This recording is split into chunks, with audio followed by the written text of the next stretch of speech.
Power scaling can be pretty cringe. Kind of. I think the obsessive nature of power scaling can be pretty cringe. Just like anything, really. Have you ever heard two people argue about their favorite characters? Which one's better written? Which one has the biggest wee-wee? Which one has the most deepest, darkest backstory? I guarantee you it's just as annoying.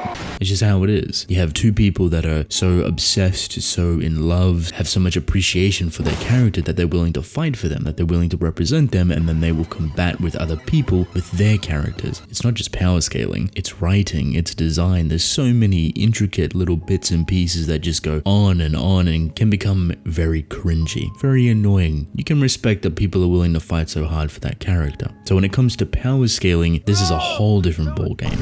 So much so that I had to go and watch a bunch of anime power scalers just to see what they're all about. I'm not someone that's versed within it, I'm not someone that really enjoys it, so my perspective is kind of probably on the far neutral.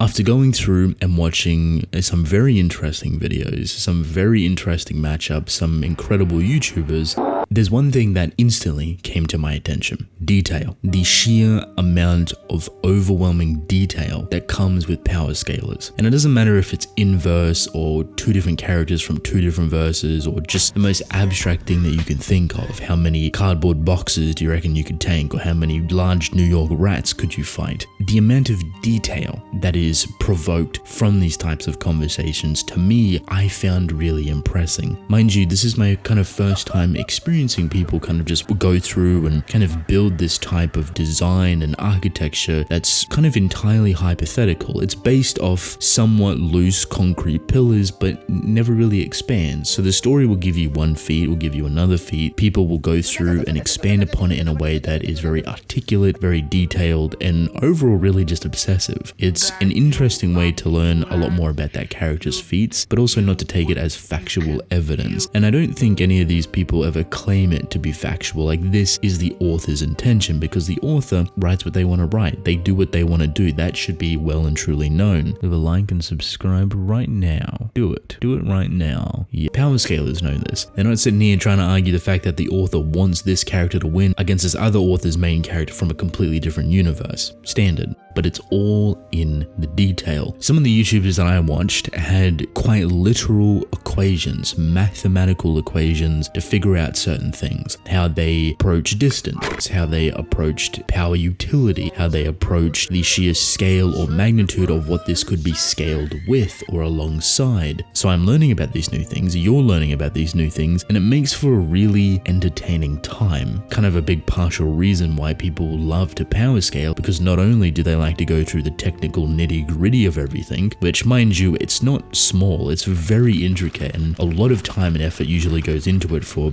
certain people that are willing to do it, but there is a lot to appreciate. But then you might think, what's the point? Like, why even do that when most likely because of entertainment? I found enjoyment. Me, don't watch power scalers, barely even understand the concept of how they go through it, found enjoyment just from learning, just from seeing how people approach different aspects, and everyone has their own kind of version of it. I would say there is universal ways to go about deducting certain things, but everyone has their own twist. Everyone has a different kind of value of perspective into certain groups of that deduction, of that said power scaling. So when you propose it back to me in a form of an equation or kind of like a learning process or something that is starting to build more and more over time, the more you understand it, I enjoy this. I appreciate it. It may not be something you want to hear 24/7 all the time for your characters or for the story that you're reading, but you can't shoot down the idea or even the effort that some of these people are going through to really understand and make it clear on where these characters sit in terms of power.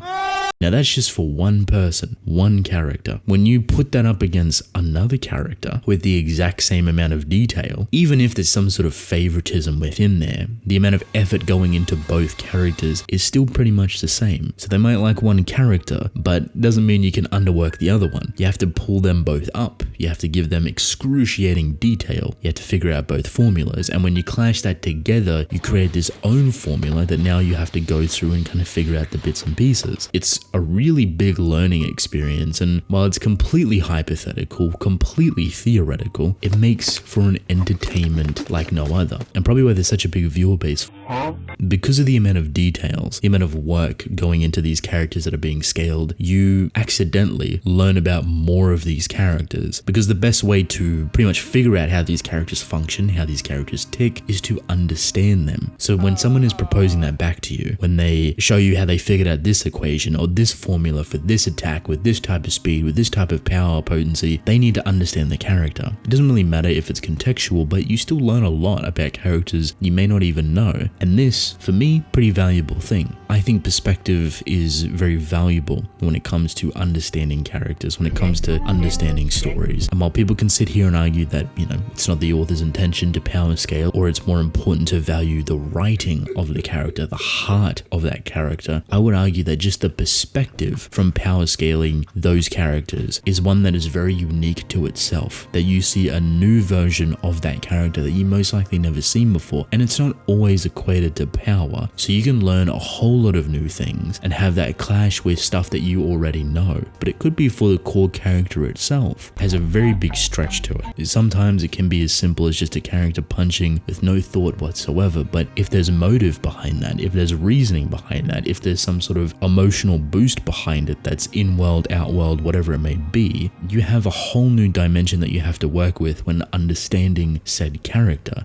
Let me give you an example. If you scale a character that is emotionally, physically, or even just mentally unstable and may be directly or even just halfly connected to that power equation, you may be looking into a whole different ballgame of understanding. You can't just understand the power in their feats, you now have to understand how they work as a character. Thus, you have to learn about them. You have to figure out their mind, their emotions. You have to read the story and understand it and put a lot of time and effort into understanding them. So when you bring that back to other people, when you're power scaling this character, you usually make it pretty vitally known on how this character functions, thus offering a completely new perspective on that character for the heart of its writing. So even if you think power scaling is wrong, it shouldn't be a thing, and that you should just care about the writing of a character, the value of that character, the heart, they're offering a perspective that leads more into that than power scaling itself. You might think, whoa, that's kind of delusional, but it's kind of accurate, at least from the YouTubers that I watched. They went the mile and a half to understand the character first, then to understand the ability system, then to understand the abilities that are associated with that character. A lot of work, but greatly put together.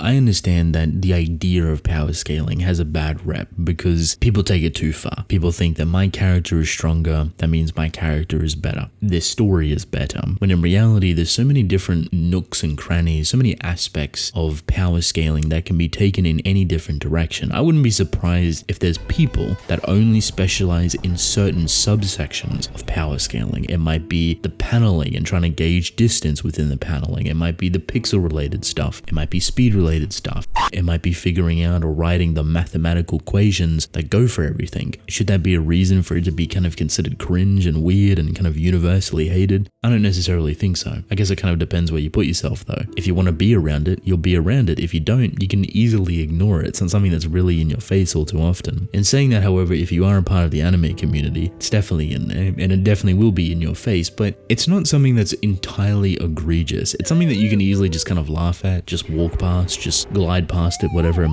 may just be tiring to hear, and that's most likely just because it's turned into a pretty generalized conversation. But if you go look up those videos, you go look up people genuinely putting time and effort into breaking down those types of hypothetical battles, you'll find some very interesting perspectives, some very enjoyable things that you can learn. Do people go overboard? Of course, they always will. Is one character being stronger than another character means that the writing or the idea of that character is better than the other? No, they're not scaling what story is better because who character can punch harder. No, and I think a lot of people recognize it's not like that unless they're trying to bait for attention. That's just how it be. But let's not forget that power scaling isn't the only offender. If you're a part of any writing circle, if you're a part of any group, any sort of literature or entertainment whatsoever, power scaling might be there. It might be annoying. It might be big dumb fights other big dumb.